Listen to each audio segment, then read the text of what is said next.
Hello. My name is Jeannie Kirby, and I'm the president of the League of Women Voters, Northwest Lake County. Good evening. I'm so happy to welcome you to the League of Women Voters 10th Congressional District Forum. The League of Women Voters is a nonpartisan political organization encouraging informed and active participation in government.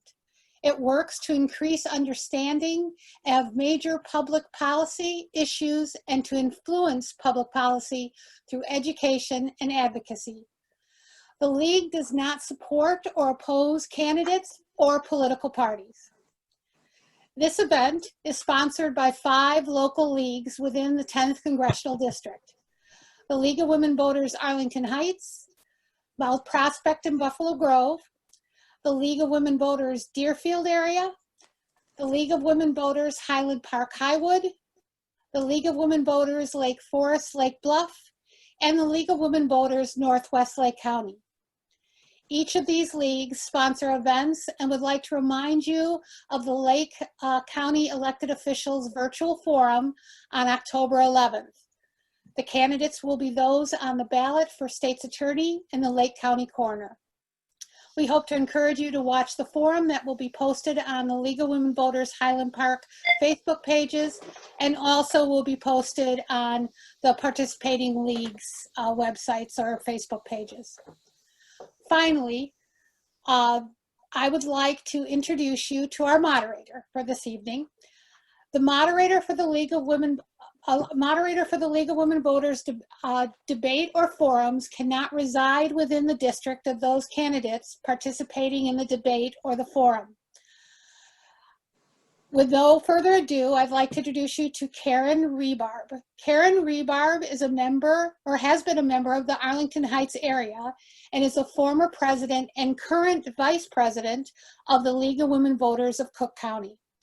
Her current league interests are in government ethics, criminal justice, and the budget process and transparency within the Cook County Board of Commissioners. She has moderated live candidate forums throughout Cook, Lake, and McHenry counties, and is pleased that Zoom has provided us a method to continue the League's forums. No further ado, please take it away, Ms. Rebar. Good evening, candidates and audience. I'm Karen Rebar, your moderator for today. This is the forum for the 10th Congressional District race. Both of the candidates, Valerie, Ramirez, Mukherjee, and Brad Schneider, have agreed to abide by the ground rules provided by the League of Women Voters. They are as follows. Each candidate will be allotted 2 minutes for an opening statement. The order has been decided by alphabetical last name. Next, we will have questions that have been previously sent by the audience. Each candidate has 1 minute to answer each one. Candidates will alternate the order of speaking for question responses. After the questions, candidates will have 2 minutes for closing statements. This will be in the reverse order from the openings. Candidate statements and responses will be timed. The League has provided timers who will show the candidates the remaining time on each question or statement.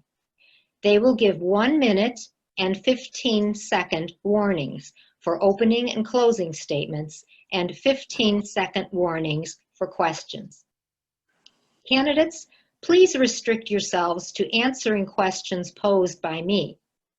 Exchanges between candidates will not be allowed, so please do not interrupt one another. And I will repeat a question if asked. Audience.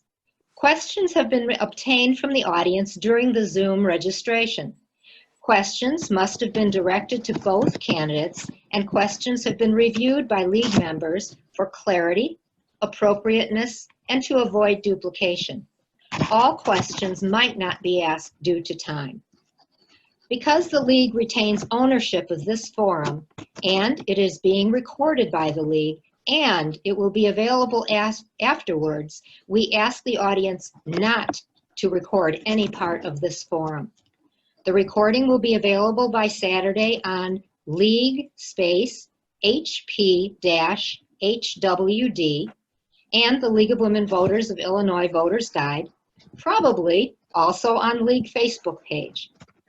Audience, your chat feature, Q&A, raise hand feature, and your mic have all been disabled, so you can all just sit back and enjoy the forum. Let's now begin with opening statements. Candidate Mukherjee, would you begin?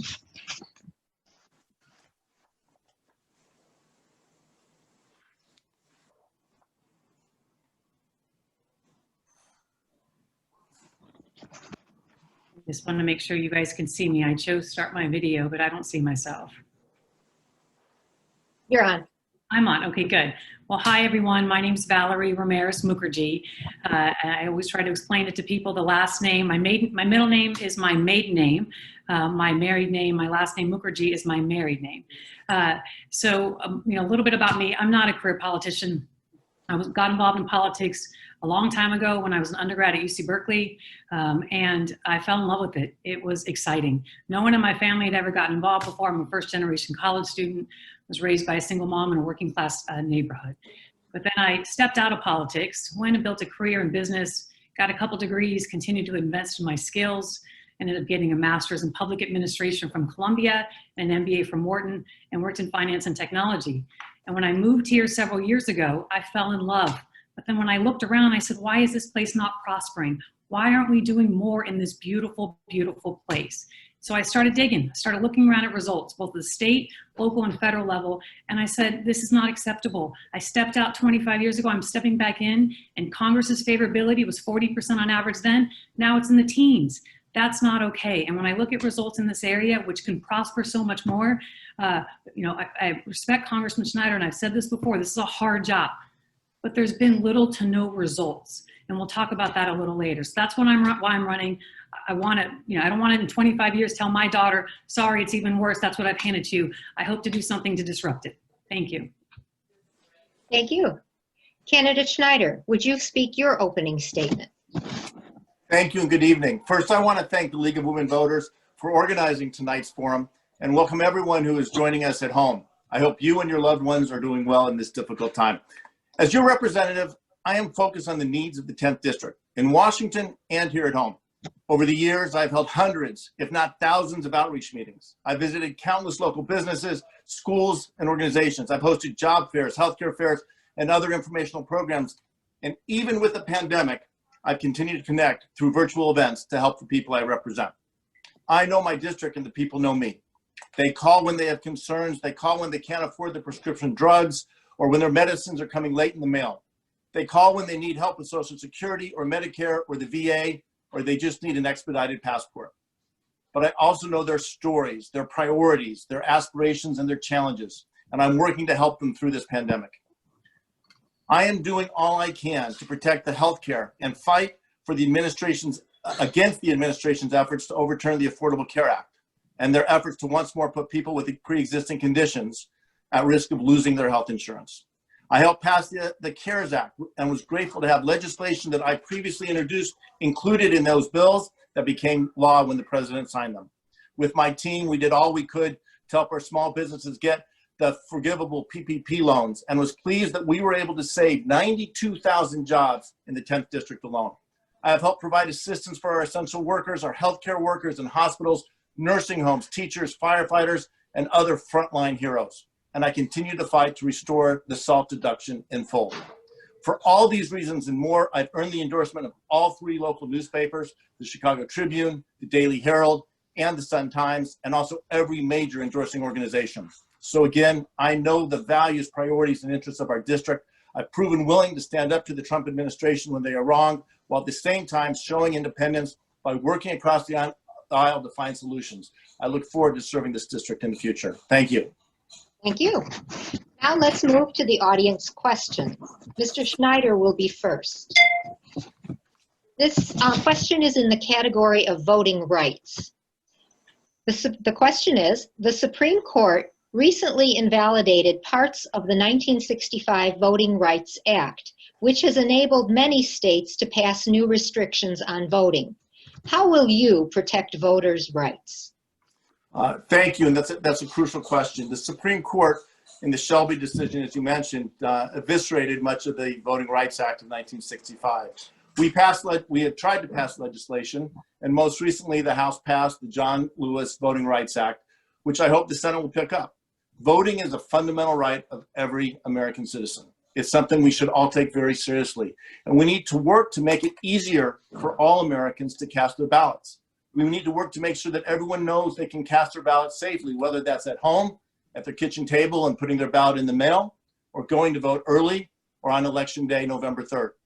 I've worked in the Congress to push forward legislation for election security. I will work in the Congress to continue to push the John Lewis Voting Rights Act and make sure that everyone has the right to vote in this country. It's something, it shouldn't be partisan. It's not Democrat, it's not Republican, it's not independent.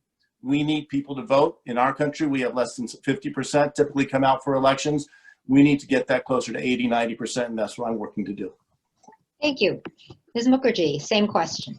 So for this, I would say, I'm proud of what Illinois has done. I've talked about this on our debates with the papers.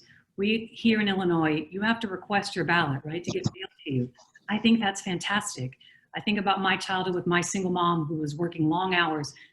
She couldn't take off a day to go down to a poll and stand in line, but now she can request, if I were younger, she could request her ballot and get it right to our home, and she could fill it in, not feeling, embarrassed being at a poll where maybe she's not as familiar, not as educated on the topics, has time to do it from home, from the comfort of her home. So I'm really proud of what Illinois has done. I hope other states will follow. And we've talked about this before. I do not support the universal mail-in ballots that other states that I've lived in, Washington, California expanded this year, but I am proud that Illinois maintained it. They kept it. Even though they had a trifecta in the state, they could have expanded it. They chose to stick with an absentee application. Everyone has the ability. It takes a minute or two to request, and you can get your ballot mailed to you, and I'm proud of what Illinois has done. Thank you. The next category is healthcare, and Ms. Mukherjee, you'll be first to answer. The first question is, do you support the Affordable Care Act? If yes, what changes would you make to the ACA? And if no, what reforms would you like to push forward regarding health care? So with the ACA, Russell LaSalle from the Daily Herald wrote a story on this recently. I support it, right? So you have a lot of Republicans, and the Republicans are probably like, what is she saying? I believe that we should maintain the legislation that our then elected officials spent hours of their days, years of their time to imagine to get done to bring to this country. But with the first release of anything, it's not going to be the best. It's no different than this release of Zoom that we're using now. They went through iterations and iterations and iterations to get it here, and they're going through more as they're trying to figure out how to deliver this to students like my kids that are in remote learning, right? So I look at the ACA, as I said to Russell, it's in 1.0, right? It's like what we talked about in tech a long time ago. We need to go through the iterations to keep improving it, to make it more efficient. But overall, I support it, and I'm proud that our country was able to get it done. Okay, thank you. Mr. Schneider, same question. Thank you. It's hard to believe that the ACA passed more than a decade ago, and for the full 10 years since it passed, the Republican Party has done everything it can to dismantle it, defund it, or completely take it away. And we see in the Supreme Court, the Trump administration is going to court to eviscerate it once more and rushing in a Supreme Court justice appointment to try to ensure that that happens. I support the ACA. I've worked hard to improve it. For example, repealing the medical device tax, which was a tax on innovation. We successfully achieved that and will continue to improve America's healthcare and lower the cost by driving innovation. But looking forward, there's also so much more we can do as well. We need to provide a public option. That's why I support Jan Schakowsky's Choice Act that would do just that. I'd like to see that we can expand access to Medicare, allowing people over the age of 50 to buy in, to have access to Medicare and affordable healthcare if they choose to retire early for whatever reasons. The Affordable Care Act was an important first step. It wasn't perfect. We need to build on its successes, fix what's not working, and what we can't fix, try something new. Thank you. Okay, the next question will begin with Mr. Schneider. It's also a healthcare question. The Supreme Court shortly will decide cases involving women's healthcare and family planning. What is your position regarding women's reproductive rights?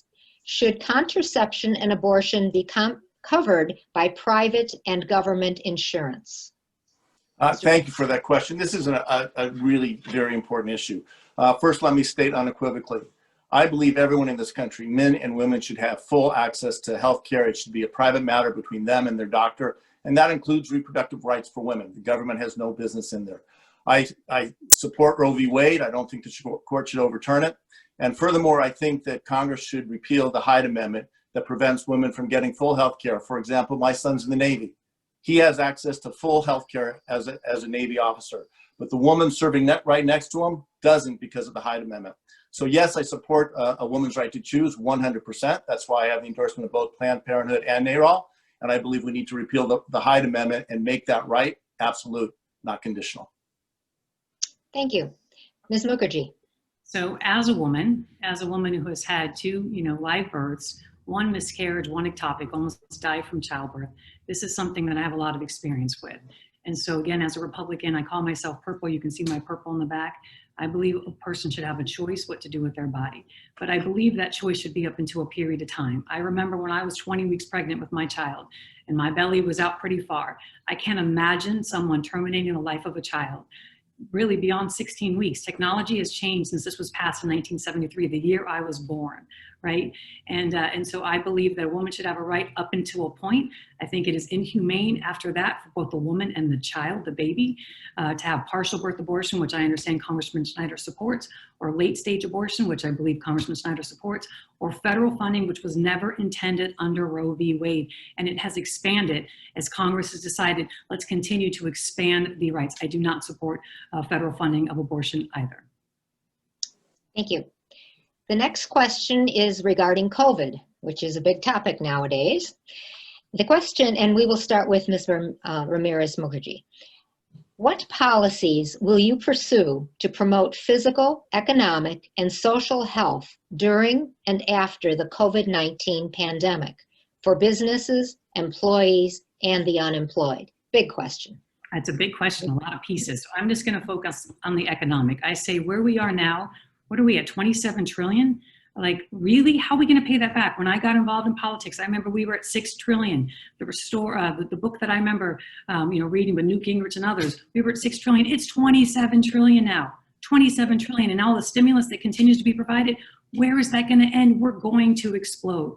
We have to figure out a way to grow ourselves out of this, to bring jobs back. Like, I am very grateful that Trump, when he first got in, he said, I'm gonna focus on jobs and taxes. Let's get businesses, let's get jobs back here, right? Let's invest in our opportunity zones. We can grow our way out of this with the innovation and the people that we have here, the universities, the infrastructure, the schools, everything, the assets that we have here. We have to invest and have a focus on our economic growth from here. Thank you. Mr. Schneider. Thanks. So first, let me state very clearly, we can't get to the economic recovery, the physical recovery, the emotional, social recovery until we beat back this virus. And we need an administration who will take it seriously and say to the nation, working together, we can do it. But if we don't work together, we're going to have this virus with us for a long time. I've been working hard on this from the very beginning of the pandemic. I helped to introduce legislation in the spring. We passed the CARES Act. We passed the HEROES Act. The CARES Act provided the PPP program I mentioned earlier that kept 92,000 people in just our district alone employed. We need to provide relief. This is why it's so important that the president, the Republican Senate, and the House come back together to provide an economic package that will provide the relief we need, helping small businesses struggling to keep their doors open, helping our hospitals, our healthcare workers, the frontline heroes who are working every day to keep us safe and healthy. But at this point, state and local governments are in a position they're going to start laying off and cutting back on essential services. So we passed the CARES Act last spring. We need to pass the HEROES Act. We did it in the House. The Senate needs to take it up. Thank you. The next question will begin with Mr. Schneider. It is the category of gun violence. And here's the question. Are any gun violence prevention measures needed? If so, what measures would you propose, such as background checks, assault weapons ban, increased penalty for illegal guns, etc.?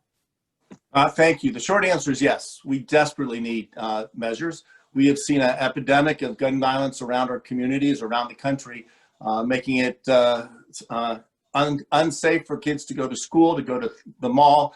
We've seen attacks in houses of worship. I am proud of my record on gun violence. Again, I have the endorsement of Everytown, of Moms Demand Action. This is something that's personal to me.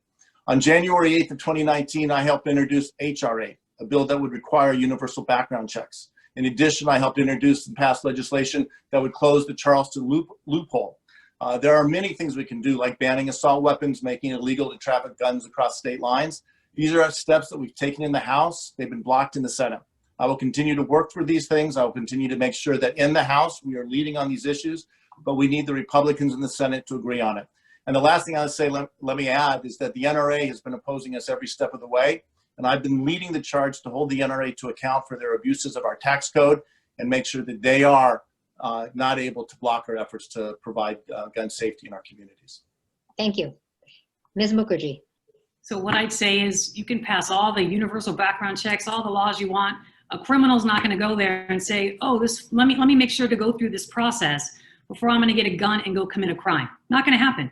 So this is one thing, and this is personal to me, because as some may know my story, you know, my mom suffered from gun violence in our home. The neighborhood where I grew up, there were shootings. I was scared to go outside. I was scared to go to my school. We had metal detectors in my school. Kids at 15 and 16 years old weren't allowed to carry guns. They had guns. So you can continue to increase the universal background checks. Illinois is one of the states with the most rigorous background checks. Is crime good here? I think we're one of the worst. Chicago's one of the worst in the country. So what I say is we have to hold people accountable. We have to have people know you commit a crime, you do something illegal, you're going to be held accountable. No getting in, go to jail for 6 months and then leave. You're going to be held accountable. In California, there was a 3 strikes, you're out a long time ago. I say, let's reimagine that. Let's think about something like that. If you keep committing a crime with guns, you have to be held accountable. Thank you. The next category is the economy. And the question, we will start with Ms. Mukherjee. Are you concerned about the federal budget deficit and the national debt? Should there be another tax cut? What tax or fiscal changes are needed? This is where we go back to before. I've talked about it already a little bit. Our spending is out of control, right? And so I grew up, in a place where we had to figure out how do you stretch a dollar to the most that you can and still, generate the benefits that you're looking for. My life is all about that, right? Put myself through first junior college, spent my first 2 years at junior college, then transferred to UC Berkeley, worked full-time graduate, no student debt. My whole life has been about how do I stretch this $1 to get the most bang for my buck in the most efficient way possible.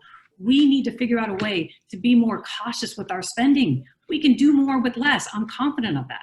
And so, I sit back and I'm scared. As I said before, when I left politics about 25 years ago and went and joined the business world, I didn't expect to step back in and be almost 4 times as bad as we are then. That's out of control.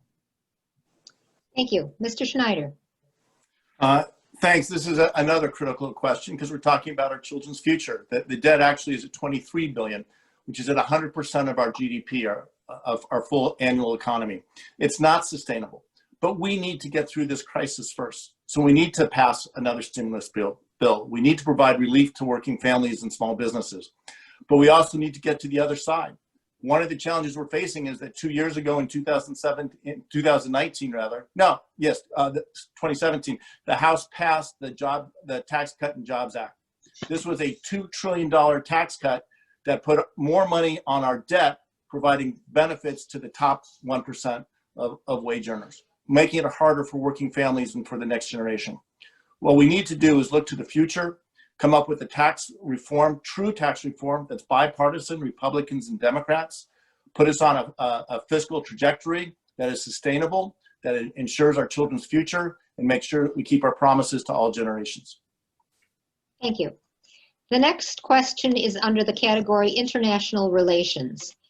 What level of engagement with our allies and the global community should the United States maintain with respect to international treaties, United Nations, and the World Health Organization? Mr. Schneider. Thank you. I say this all the time. The world is better and a safer place when the United States is engaged on the world stage, and we are leading. We have an important role to play. Unfortunately, over the last 4 years, we've seen President Trump pull us back from that role, damage our relationships with our allies, and coddle up to totalitarian regimes like Russia, China, North Korea. What I am hopeful for with the new administration is that we will reestablish our place in the world, our leadership role in the world. work to build our alliances, work to rebuild our diplomatic corps. The more we invest in diplomacy, the more we invest in working with other countries and providing aid and working with our allies and trying to ensure security around the world, the better it is for all Americans.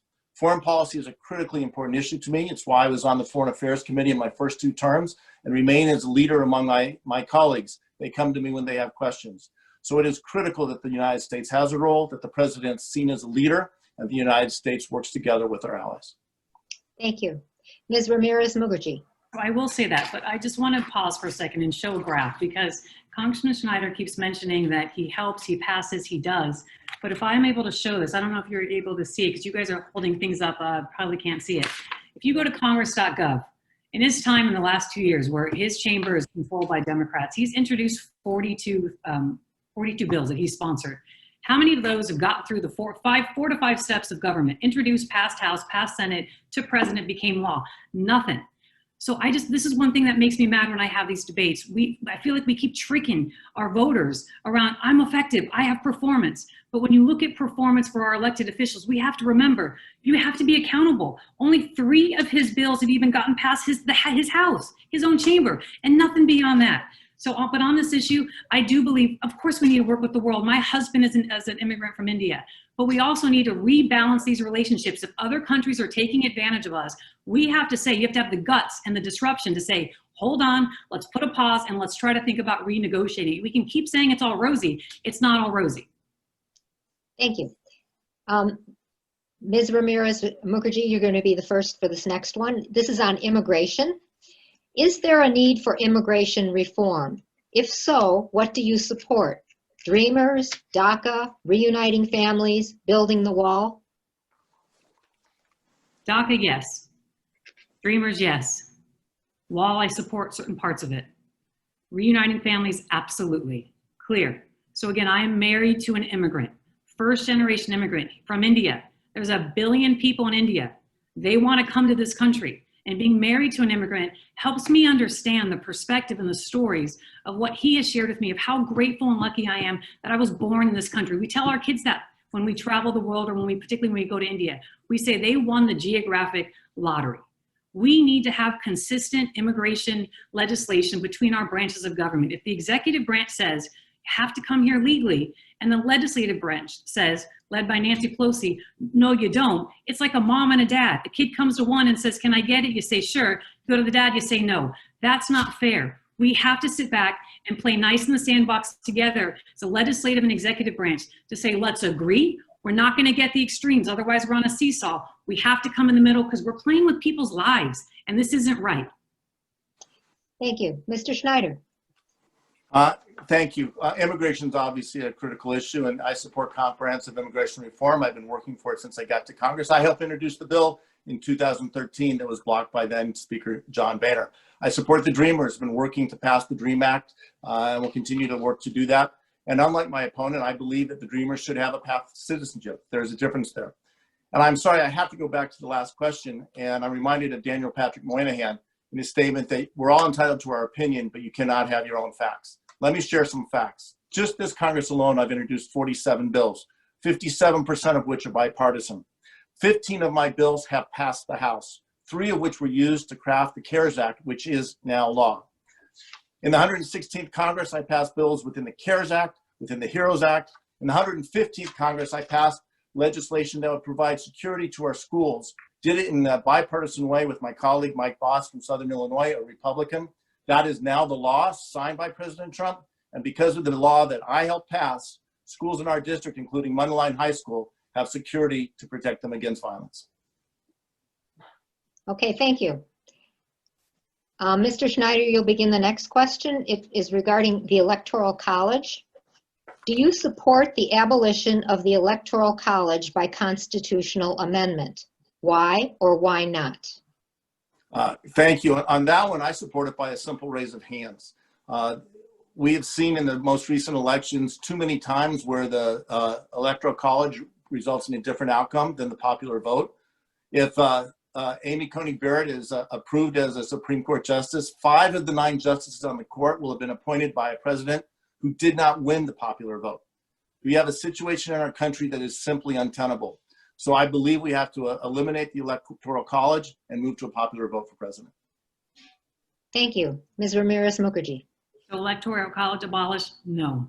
We have to preserve it. We have to remember, again, Congressman Schneider and I have lived here in Illinois, but I've also lived in some of the other largest and densest states in this country: California, Washington, New York, Connecticut, Pennsylvania. My husband's lived in New Jersey. So to think that we have this pull to the dense places, and those that might be in smaller states, more rural places, that they are going to be dominated by others. That was the whole intention of this a long time ago. So to abolish it now, yeah, it's easy to say because Congressman Schneider says, hey, look, we're getting the votes. If he wasn't getting the votes, he wouldn't say that. I say, absolutely not. And on this, please go to congress.gov. I'm not making this up.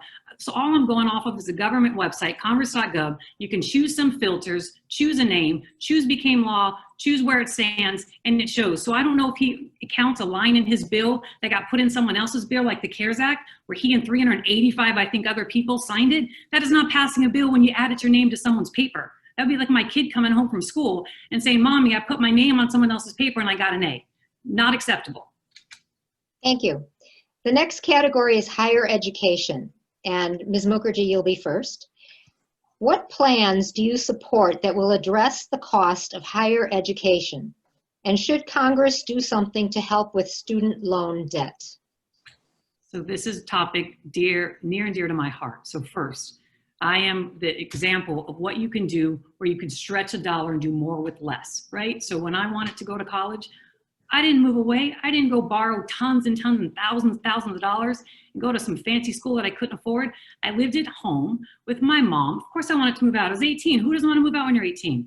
And I went to my local junior college, right? And I worked full time so I could pay for all my expenses. And I applied for the appropriate grants and scholarships and all the other stuff. Then I transferred to my local public university. I would have loved to go to a fancy private school. I could not afford it. We have to think about how do we start thinking about living within our means. So on this topic, I have started a foundation. My husband and I, we come from nothing, but we are starting at this age to give our money away. And we started the Ramirez Mukherjee Foundation, where we are now funding students that first go to community college, spend their 2 years there. We will help them. We will give them supplemental funds. And then I'm working with elite schools across this country to say, Ivy Leagues, you take them too. Don't just expect that the kid goes to public school. Kid like me, what if I didn't go on to get a master's from Columbia or a master's for an MBA from Wharton? So this is a topic that's near and dear to my heart. Thank you. Mr. Schneider.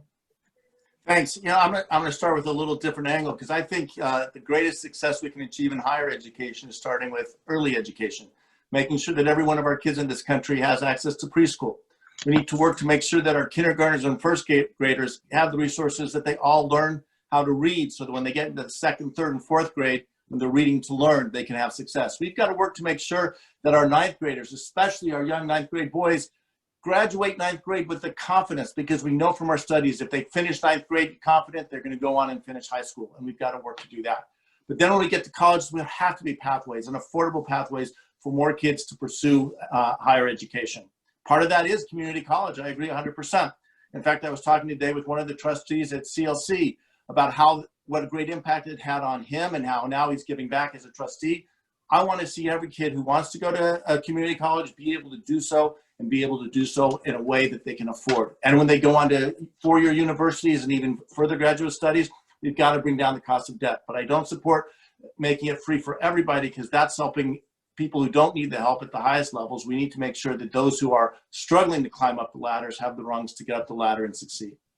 Thank you. The next category, and Mr. Schneider, you'll be the first answer, is government. Many public opinion polls within the country indicate that there is a substantial lack of confidence by the public in our government institutions. Do you agree with these opinions? If so, what actions would you take as a member of Congress to restore the public confidence? Thanks for that question. I don't agree with the opinions, but I totally understand why people feel that way. We just have to look at what the President of the United States is doing and has done for the last 4 years, undermining confidence in our institutions, confidence in our Department of State and diplomats, confidence in the intelligence community, confidence in our Department of Homeland Security and our Department of Justice. You can go down the list as he has undermined every single agency within our government. But I know the people who work in these agencies. I've met with them, I've talked with them, I've worked closely with them, and they are dedicated employees who put their nation first and are trying to do everything they can to help the American people. So what do we do going forward? Well, the first thing we have to do is stop sowing the division that we've seen over the last number of years. We have to come together, Republicans and Democrats, and say, we are better than this.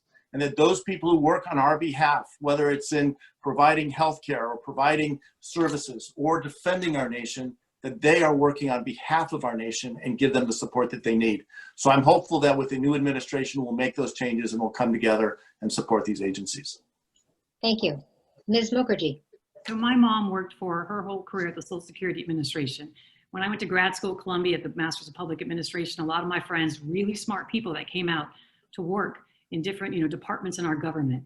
I don't think people are judging that. What people are judging is Congressman Schneider, is those in our legislative branch, those like Jan Shekarski, who has been here, 25 years, in the last 10 years, you pull her name up on Congress.gov. She hasn't passed anything either, nor is Roger Krishnamurthy, nor is Mike Quigley, nor is Sean Casten, nor is Lauren Underwood. This list goes on and on and on, right? So people, when we talk about the favorability, we are not, my opinion, we are not talking about our entire government, our different 3 branches of government. We are talking about the legislative branch. Incumbents like Congressman Schneider that have been there for a long time, say a whole bunch of stuff, tell you he's getting stuff done, but people are like, how do I check it? And he tells me, no, it's not true.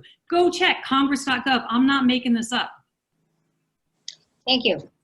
The next question, Ms. Ramirez Mukherjee, you'll be the first answerer. Is redistricting reform needed, and how should the maps be drawn? Yes, it's idiotic. So here, the reason I mentioned those names is because when I started looking at the various zip codes in Congressional District 10, I said, I put in zip codes and all these names would pop up. I said, how can a zip code be split this much? When I go talk to Mundelein High School, like Congressman Schneider was talking before, and I'm talking to different students, they're like, oh, I'm in this district, I'm in that district. I'm like, we're sitting at your high school. How are you guys all in different districts? This is out of control what Illinois does here. It's not right. I mean, if you look at this district here, for 91 of the last 100 years, it's been led by moderate Republicans. The Democrats 10 years ago decided to redraw the lines and draw out the sitting congressman. He was elected by the people. And the state legislature here has decided, let's draw him out. Let's take out his town so we can give a better chance for a Democrat to win. And this district's been going swing for the last decade, right? It's not right. It needs to stop. Thank you. Mr. Schneider. Absolutely, we need to change the way our districts are drawn, and this is something that's true across the country.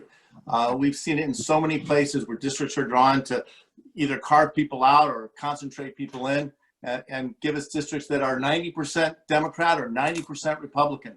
We see it in states where even though a population might be split 50-50, the delegation is 80% one way or the other. We need independent districts. We need districts that create more of a dialogue, a constructive dialogue where we can have an exchange of ideas rather than attacking individuals for attacking them personally. That doesn't achieve anything. What we need to do is have districts that reflect the people, their voice, and give them the chance to have representatives who understand their values and their priorities. And with all due respect, that's what I think I've done in the 10th district. And it's why I've gone from winning narrow races to having broad support in this district, because I do represent the entire district. I run as a Democrat, but I represent Democrats, Republicans, and independents, people who voted for me, people who voted against me, and even the people who don't vote at all. Thank you. This will be the last question before closing statements. And it's a kind of a big opinion question. What is, and that will be Mr. Schneider, you'll go first. What is the biggest threat to our democracy, in your opinion? Well, I think without a doubt, the biggest threat is always apathy. If people are disengaged, if people feel that they don't have a stake and just walk away, then our democracy is at risk. But I also have to say in this election, we are seeing grave threats to our democracy. We say every election, this is the most important election in our lifetime. But I can say without question, this is the most consequential election in any of our lives, and maybe going back to maybe the Civil War or even in the history of the country. So much is at stake. We need to protect our democracy. We need to protect the idea that everyone can cast their vote, they can do it safely, and they can do it easily. We need to protect the idea that the outcome of the election will be respected, that whoever wins will peacefully transfer power if they lose, if whoever's incumbent, if they lose, will peacefully transfer that power. I've done it when I lost my election, and my opponent did it when I beat him. That's the way it's supposed to work. So our democracy is under severe strain right now, but the most important thing is for people to be engaged, for people to go out and vote. Vote, vote, vote. But just once. Yes. Ms. Mukherjee. So for me, what I would say is acceptance. You know, when I launched my campaign with my name, as people can see, I couldn't believe the kind of stereotypes and assumptions people would say. You must be a Democrat because of your name. And as I just recently, a few weeks ago, was trying to buy a technology product, was not hiring someone for their skill, for their brain. It was a technology product similar to Zoom. And I was declined because I'm a Republican. They said, we do not sell to Republicans. And I said, what are you talking about? Like, I can't believe it. Had to get my lawyer involved, thinking you can't discriminate against me. My whole life, I've avoided discrimination. Never really saw that I was different because of my gender or my class or my minority or being married to an immigrant. But I'm being discriminated against because I'm a Republican. And I hear that so often. For the students that reach out to me in the high schools across this district that say, I can't tell anyone that I support Republicans. I have to hide my Trump sign. That's not right. We need to welcome one another across race, across gender, across faith, across religious, across political parties. And that's not coming from our side or the other side. It's coming from people on the left that are saying, sorry, Republicans, we won't listen to you. We have to listen to one another and respect one another again. Listen to understand. One of my bosses in banking at UBS Investment Bank, it taught me, listen to understand rather than listen to respond. Okay, thank you. Now the candidates will give their 2-minute closing statements. And Mr. Schneider, we will begin with you. Thank you. And first, Karen, I want to thank you for moderating this debate so well. We appreciate it. And again, appreciate the League of Women Voters for hosting this forum. Representing the 10th District of Illinois is without a doubt the highest honor and the greatest responsibility I've ever had in my entire life. I love my district. I love every corner of it. I love working for the people here. I'll reiterate the things that we have done. I'm very proud of my record, the bills we introduced in Congress, again, more than 47 bills this year, 15 of which have passed the House. I'm proud of the work we do in our district, helping people recover money that is due them this term alone, more than $1 million, and bringing back more than $100 million in grants for various organizations, educational institutions, other groups, trying to make a difference in people's everyday lives here at home. We work for the people of our district, and by we, I mean my team. I'm only as good as my team, and we have a great team working on behalf of the people of the district. I hope I can have the chance to earn your support once more as we come into this next election. As I said before, so much is at stake. It's the most consequential election in our lifetime. But we have to look at what's at stake immediately. And the most immediate issue we face is beating back the coronavirus, beating this pandemic and getting people back to work, getting kids back to school, making sure our economies have a chance to thrive again, and renewing our future. That's what I'm working to do. I know to do that, we need to pass another relief bill, which is why I support the HEROES Act and the modified HEROES 2.0. We've heard a difference tonight. My opponent doesn't support an additional relief bill. There are some real differences that really make a difference in our future. What we didn't talk tonight is big issues like climate change. I know that the greatest threat to our long-term future is the threat of climate change. It's not a future threat, it's a threat we're experiencing each and every day. Look at the fires out west or the hurricanes in the Gulf. We need to respond to that, and that's something that I hope to lead on. I've led so far, and I'm going to continue to do so in the future. I'm grateful for this opportunity to speak with you tonight. I'm glad we had the chance to debate ideas, and I ask for your vote on November 3rd. Thank you. Ms. Ramirez Mukherjee, your closing statement. So can I just, and I'll closing, can we raise our hand who drives an electric car? So out of the moderator, myself, and Congressman Schneider, who has an electric car? Me. Who has had an electric car for 10 years? So you can say whatever you want. You care about climate, you care about people, but it doesn't reflect in your actions, right? So I joined the the electric car movement 10 years ago. My 75-year-old mom has an electric car. My brother has an electric car. So this is where I get back to. I'm done with the talk. There's so much talk happening by elected officials like Congressman Schneider telling you, selling you a bag of goods, and there's nothing behind it. It's just empty. And so when I look at this district, and one thing I wanted to show, I wish I could, is I moved here from California. If you see this big, black arrow over here, housing prices are going up. People are able to live there for 10 years, and they're able to sell their home and move somewhere else if they want to retire. This graph here is a graph from one of Congressman Snyder's neighbor. In his neighborhood, you see a red arrow going down 10 years. People are upside down.